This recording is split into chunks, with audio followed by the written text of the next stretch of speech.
मैं आज किसी को 5 मार्क्स देने के मूड में हूँ, मैक्सिमम 5 मार्क्स। कोई है चाहने वाला? अगर कोई है तो मुझे बताइए कि अभी तक हमने क्या पढ़ा है, एक बार पूरा थ्रू आउट।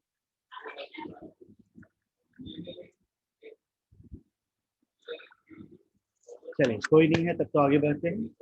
लास्ट टाइम हमने ये टॉपिक डिस्कस कर लिया था कि हीट एक्सचेंजर का एनालिसिस हमें कैसे करना है। तो हीट एक्सचेंजर का एनालिसिस करने के लिए हमने केवल फॉर्मूला लिया था। 3 फॉर्मूले कंसिडर किए थे। एक rate of heat transfer for hot body, दूसरा rate of heat transfer for cold body, और एक general rate of heat transfer जिसमें एक वर्ड यूज किया था लॉग मीन टेम्परेचर डिफरेंस, जिसका आगे डेरिवेशन वाला पार्ट हम लोग कंसिडर। तो जब भी आप रेट ऑफ हीट ट्रांसफर दो बॉडी कंसिडर करोगे, क्या बोल रहा हूँ, दो बॉडी, दो फ्लूइड्स कंसिडर करोगे, तो दो फ्लूइड्स की अपनी अपनी एक अलग मतलब रेट ऑफ हीट ट्रांसफर होती है। ठीक है। तो ये ही रेट ऑफ हीट ट्रांसफर, अगर तुम्हें फॉर्मूला याद है, देखो ये फॉर्मूला जो लिखा हुआ है, क्या, M H C P H T H I minus T H no. तो यहाँ पे आपका एक स्टेटमेंट आएगा कि आनंद सर, जनरली हमारा जो फॉर्मूला होता है उसमें हम लिखते हैं M C P T final minus T initial. तो यहाँ तो होना चाहिए T H naught minus T H I. तो इस चीज को बैलेंस करने के लिए तुम आगे जाके देखोगे तो वो वहाँ पे निगेटिव साइन लगेगा, मतलब माइनस क्यू ऑफ हॉट, और ये तो प्लस क्यू रहेगा क्योंकि फाइनल माइनस इनिशियली है। तीसरी बात जो होती है, एक्चुअली हीट एक्सचेंजर जो है वो एक प्लेटफॉर्म देता है। ठीक है। और ये प्लेटफॉर्म क्या करती है, तो हॉट और कोल्ड के बीच में इंटरेक्ट कराती है। तो जब हम इक्वेशन नंबर 1 और इक्वेशन नंबर 2 पढ़े, तो हमें ये आइडेंटिफाई हुआ कि ये तो अपने अपने में ही रिलेशन क्रिएट कर रही है, मगर ये दोनों का आपस में क्या रिलेशन है, ये कैसे डिफाइन होगा। तो ये डिफाइन करने के लिए उन्होंने यूज किया Q is equal to U into A into delta T. ठीक है। U क्या है, तो overall heat transfer coefficient, A is the area of this heat exchanger, and delta T M is equal to log mean temperature difference, जो अभी अपन बात करते हैं। चलिए स्टेटमेंट देते हैं, एक्चुअल में लॉग मीन टेम्परेचर डिफरेंस है क्या। तो जब लास्ट पार्ट आएंगे तब मैं उसका एक्सपेरिमेंटल पार्ट बता, मतलब जब तुम आप ऐसे एज एन स्टूडेंट तुम कैलकुलेट करते हो तो ये फॉर्मूला एक स्टैंडर्ड वे में चलती है, लेकिन जब आप इंडस्ट्री में चले जाते हो तो वो उसका एक थंब रूल यूज करते हैं, वो बन जाता है। स्टेटमेंट लिखा है कि along the length of heat exchanger temperature varies continuously from inlet to outlet. So it is difficult to predict the value of temperature at any length in heat exchanger or at any particular length the value of temperature. Log mean temperature difference is defined as the temperature difference which is constant would give the same rate of heat transfer as the actual under varying condition of temperature. मतलब क्या, कि जब आप कोई भी analysis कर रहे हो, उस एनालिसिस में अगर ये एल लेंथ है और ये एल लेंथ जो है वो डिफरेंट डिफरेंट कंपोनेंट से मिलकर बने हुए हैं, तो इसका स्टेटमेंट ये है कि अगर मेरा यहाँ से हीट गया 100 डिग्री सेल्सियस पे और यहाँ अगर आया वो 40 डिग्री सेल्सियस पे, तो मुझे डिफरेंट डिफरेंट लोकेशंस पे वो टेम्परेचर चाहिए कि वहाँ पे क्या टेम्परेचर चाहिए। मतलब मैंने बोला ये एक्स है, ये वाई है, ये जेड है, ये ए है और ये बी है। तो डिफरेंट डिफरेंट लोकेशंस पे एक्चुअल में टेम्परेचर डिफरेंस कितना हुआ वो आइडेंटिफाई करने का जो मेथड है। ठीक है, मतलब जो एक्चुअल है और जो थ्योरेटिकल है वो दोनों सेम होगा, उस मेथड को हम लोग बोलेंगे लॉग मीन टेम्परेचर डिफरेंस। ठीक है। So, with the help of log mean temperature reference, the value of temperatures at any length of heat exchanger or vice versa is easily available. मतलब किसी भी लेंथ पे हम हीट एक्सचेंजर पे temperature difference कितना होगा ये हम आइडेंटिफाई कर सकते हैं। चलिए अजम्पशंस, पहला है steady flow. Steady flow word क्यों यूज किया, तो हमने पहले बोला कि डिफरेंट डिफरेंट टाइम जोन में उनकी कंडीशन जो होती है वो डिफरेंट डिफरेंट होती है। मतलब मॉर्निंग के टाइम पे अगर तो किसी केमिकल इंडस्ट्री की बात करें, मॉर्निंग के टाइम पे बहुत ज़्यादा पीक लोड रहेगा तो यहाँ पे स्टडी फ्लो रहेगी, लेकिन इवनिंग या नाइट के टाइम पे या जनरली लंच के टाइम पे वहाँ पे फ्लो रेट नहीं रहेगी। तो जब हम एनालिसिस करेंगे तो हम बोलेंगे कि स्टडी फ्लो ही रहेगी, यहाँ पे कोई भी वेरिएशन नहीं है। No phase change during heat transfer. Heat transfer के टाइम पे कोई भी फेज चेंज नहीं करना। फेज चेंज का मतलब क्या हुआ कि अगर आपने बोला कि सर मैं 5000 डिग्री सेल्सियस का लावा लेके आता हूँ और उसको हीट एक्सचेंजर में डाल के वाटर को डाल के उसको डायरेक्ट सुपर हीट कर दूँ, तो स्टेटमेंट दिए गए नहीं, आप ऐसा नहीं कर सकते। मतलब ऐसा क्या, मतलब आपको ऐसा ही हीट एक्सचेंजर कंपनी है जिसका टेम्परेचर लिमिट जो है वो विद इन 100 डिग्री सेल्सियस में। क्यों? क्योंकि 100 डिग्री के ऊपर जाओगे तो ही फेस चेंज होगा, उससे नीचे वाले में नहीं होगा। Neglect the change in kinetic energy and potential. मतलब जब भी आप इस चीज का एनालिसिस करोगे तो मास किस रेट में फ्लो हो रहा है, मतलब उसकी वेलोसिटी कितनी है, इससे आपको कोई भी रिलेशन नहीं है। दूसरा, ग्रेविटी अपना रोल प्ले यहाँ पे नहीं करती। Axial heat conduction and heat transfer by radiation is negligible. Actually अगर आप हीट एक्सचेंजर देखोगे इन फ्यूचर में तो आपको ये आइडेंटिफाई होगा कि हीट एक्सचेंजर के ऊपर में एन नंबर ऑफ इंसुलेटर्स लगे हैं, जो maximum rate of heat transfer जो लॉस हो रहा है उस चीज को वो अवॉइड करते हैं। तो अवॉइड करने के लिए स्टेटमेंट दिया गया है कि जो रेडिएशन लॉसेस है वो हम लोग बिल्कुल नहीं consider. Specific heat and mass flow rate of following fluid remains constant. मतलब देखो, अब जब आगे तुम पढ़ोगे ना तो तुमको ये पता चलेगा कि कुछ वेसल्स यूज किए गए। वेसल्स का मतलब क्या होता है, तो वो जो भी सेल के अंदर में फ्लूइड फ्लो हो रहा है जनरली हॉट होता है, तो वो हॉट फ्लूइड को वो डायरेक्शन प्रोवाइड करता है। अगर तुमको याद होगा तो मैंने तुमको बताया था कि वो कुछ इस तरीके से,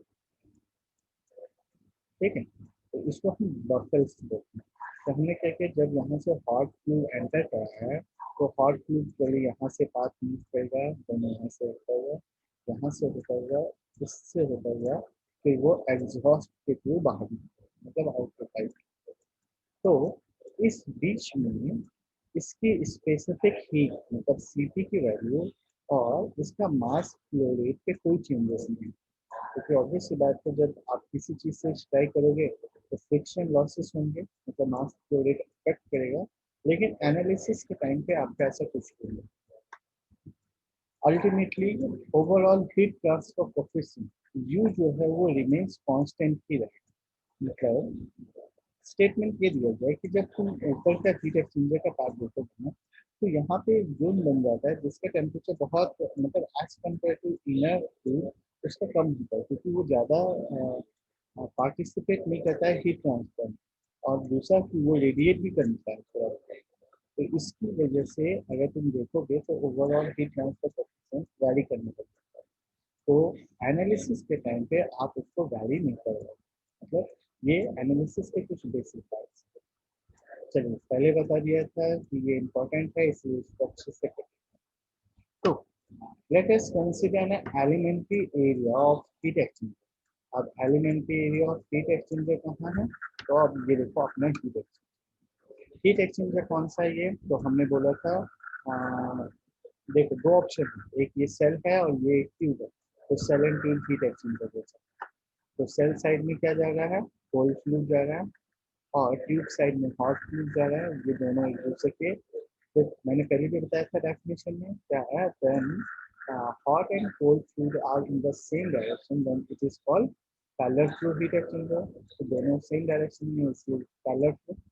अब ये पैरेलल फ्लो के लिए उन्होंने क्या किया, एक पूरा का पूरा एनालिसिस पार्ट ड्रॉ किया। अब एनालिसिस पार्ट क्या होता है तो वो नहीं बताते हैं। उन्होंने क्या किया, सबसे पहले एक मतलब जो आपका हीट एक्सचेंजर का एक सिंगल पार्ट कंसिडर किया, ये आपके हीट एक्सचेंजर का पार्ट। अब हीट एक्सचेंजर के पार्ट पे उसने बोला कि 80 डिग्री सेल्सियस के हॉट फ्लूइड हमारे पास है।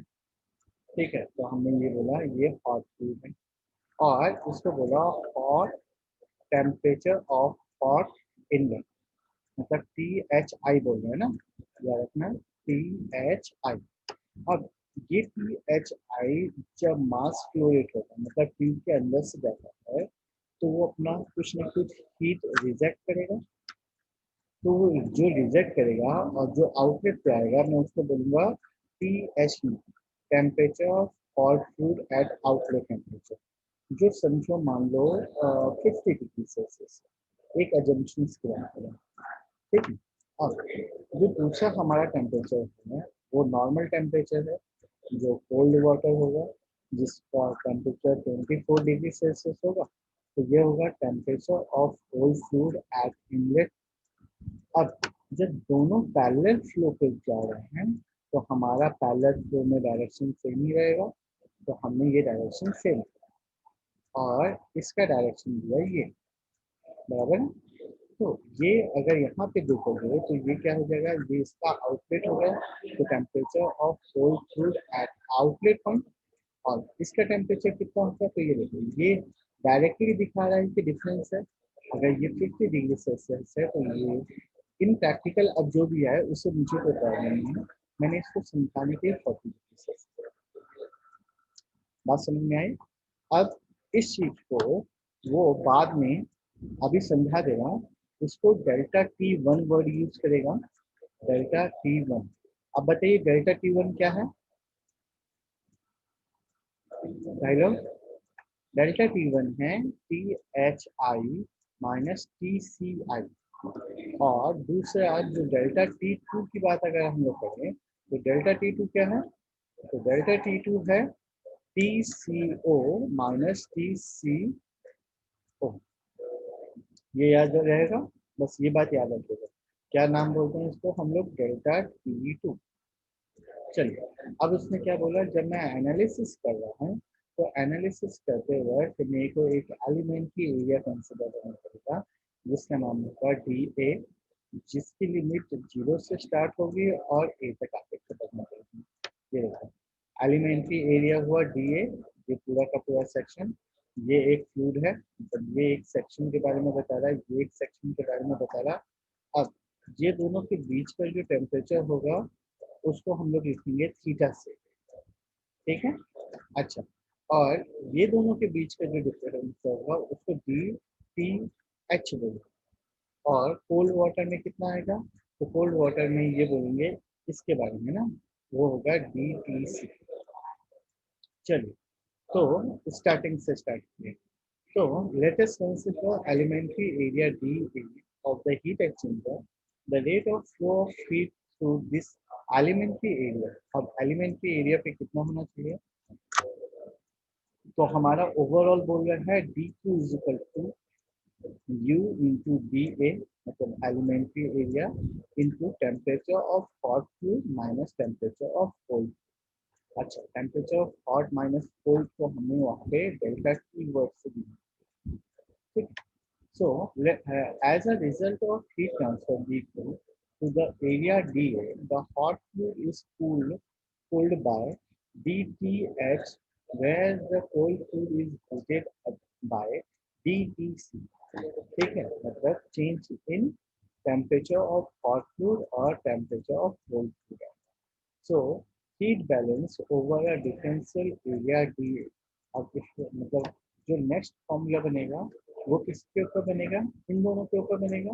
तो इन दोनों के ऊपर फॉर्मूला जो बना वो क्या बना, तो dQ is equal to minus MH mass of hot fluid into CPH specific heat of hot fluid into change in temperature difference, और से डिक्रीज इन टेम्परेचर डिफरेंस। ठीक है, तो ये हो गया।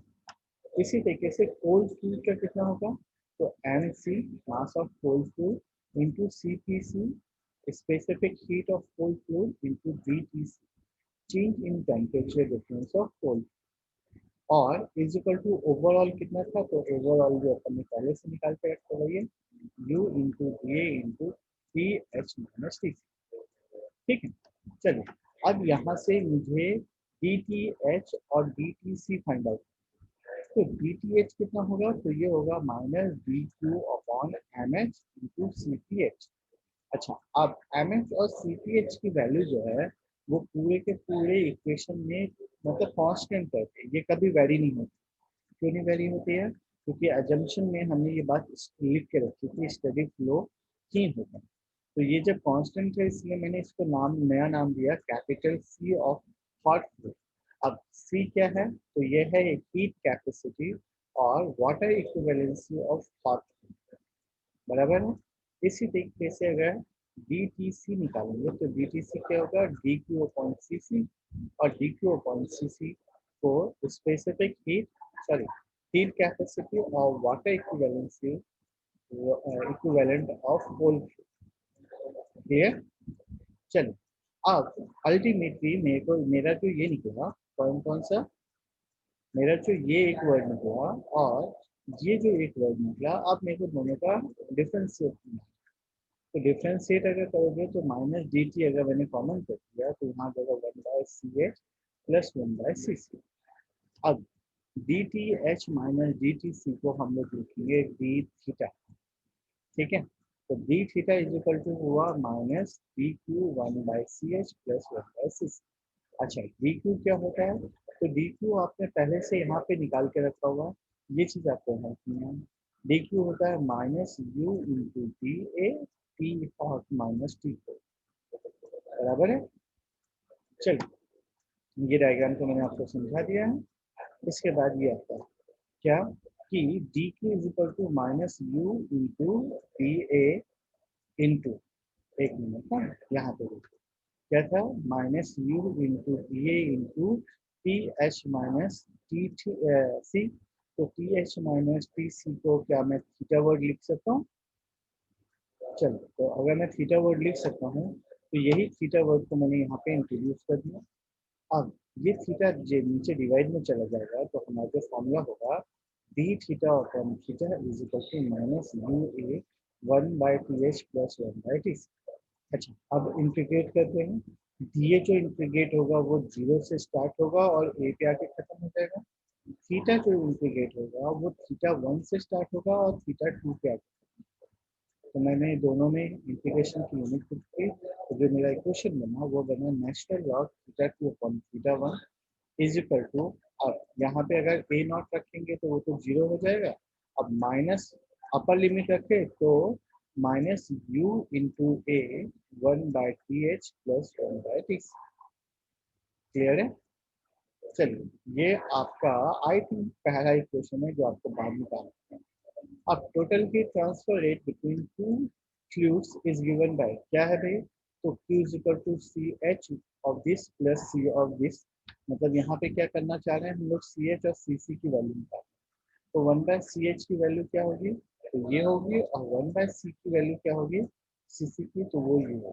अब मैंने क्या किया, ये वैल्यूज को यहाँ पुट करने की कोशिश किया।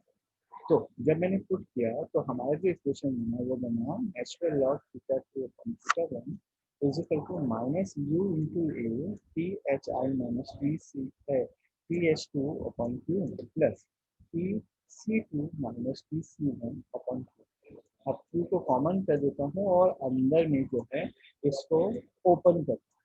तो ओपन करते वर्ड हमें ये देखो यहाँ पे वर्ड लिखा है, इसको हमने क्या बोला, डेल्टा टी वन, या मैं इसको वर्ड यूज कर लूंगा थीटा वन।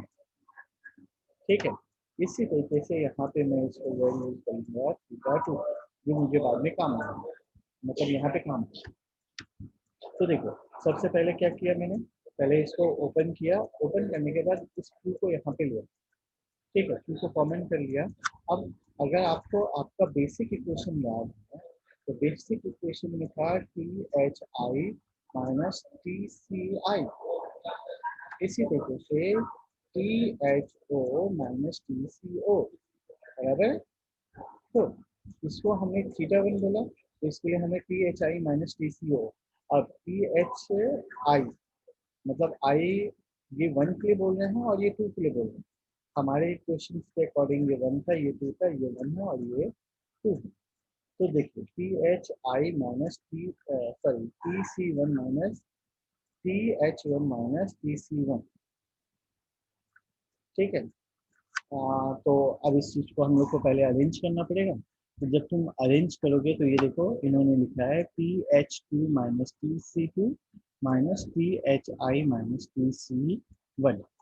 ठीक है। तो जब ये चीज को देखोगे मतलब एक्चुअल में आपको जब आप LMTD का फॉर्मूला लिखोगे तो LMTD के फॉर्मूले में आपका आएगा थीटा 2 माइनस थीटा 1 आएगा। आपको ये बात याद रखनी है। तो इसलिए आपको यहाँ पे इस चीज को ऐसे अरेंज करना पड़ेगा। तो अरेंज कर दोगे तो आपका इक्वेशन जो हो जाएगा वो होगा u into A upon theta q into theta 2 minus theta 1। अब अगर मैं यहाँ से q की वैल्यू निकालूं तो q ऊपर चला जाएगा और ये नेचुरल लॉग नीचे आ जाएगा। therefore q is equal to u into a theta 2 minus theta 1 upon natural log theta 2 upon theta 1। ये अभी आपका एक इम्पॉर्टेंट इक्वेशन आया जिसको मैंने नंबर 2 देख रखा है। Now q is equal to क्या होता है तो u इंटू ए इंटू थीटा एम होता है। थीटा एम या हम लोग ने इसको लॉग मीन टेम्परेचर देखने में बोला और डेल्टा टी एम बोला। तो डेल्टा टी एम मतलब क्या हुआ तो थीटा एम और थीटा एम की वैल्यू क्या हुई तो theta 2 minus theta 1 upon natural log theta 2 upon theta. बस यहाँ तक आपको याद रखना। ठीक है। बस theta m is equal to log mean temperature difference for the parallel flow. और अब आएंगे काउंटर फ्लो। तो काउंटर फ्लो जो है वो नेक्स्ट लेक्चर में अपन को डिस्कस करेंगे। आज के लिए पैरेलल फ्लो काफी है।